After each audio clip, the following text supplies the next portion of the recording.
Friends, మీకు ఈ video నచ్చితే లైక్ చేయండి, సబ్స్క్రైబ్ చేయండి. నయని వాళ్ళందరూ హాల్లో నిల్చొని ఉంటే గాయత్రి పాప మధ్యలో కూర్చొని ఆడుకుంటూ ఉంటుంది. అప్పుడే నయని మళ్ళీ నైత్రి ఇలా మారిపోయి ఉంటుంది. నయని ఇదిగో ఈ ట్యాబ్లెట్స్ వేసుకో అనే విషయాలు బలవంతంగా చేస్తూ ఉంటాడు.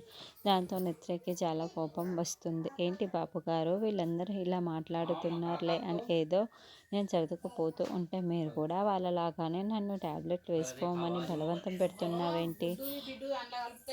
అదే ఆ ట్యాబ్లెట్లు వేసుకుంటే ఏవంటే అవి మంచిది కాదు బాబు గారు, హాని చేస్తుంది. నేను వేసుకోను అని నేత్రి చెబుతుంది. అదేంటి త్రినేత్రి, నువ్వు ట్యాబ్లెట్లు వేసుకున్నంత మాత్రాన ఎలా బాగుంటుంది అనుకుంటున్నావు? యాక్సిడెంట్లో తలకి గాయమయ్యి చిన్న మెదడు చితికిపోయింది. ఆ మెదడు పడగానే ముందు స్థితికి రావాలి అంటే నువ్వు ట్యాబ్లెట్స్ వేసుకోవాల్సిందే. నీకు పిచ్చి ఎక్కువ అయిపోతుంది, లేకపోతే అందుకే ట్యాబ్లెట్స్ వేసుకో అని సుమన చెబుతుంటే వెంటనే నయని సుమన చెంప పగలగొట్టేస్తూ ఉంటుంది. దాంతో అందరూ షాకింగ్గా చూస్తూ ఉంటారు.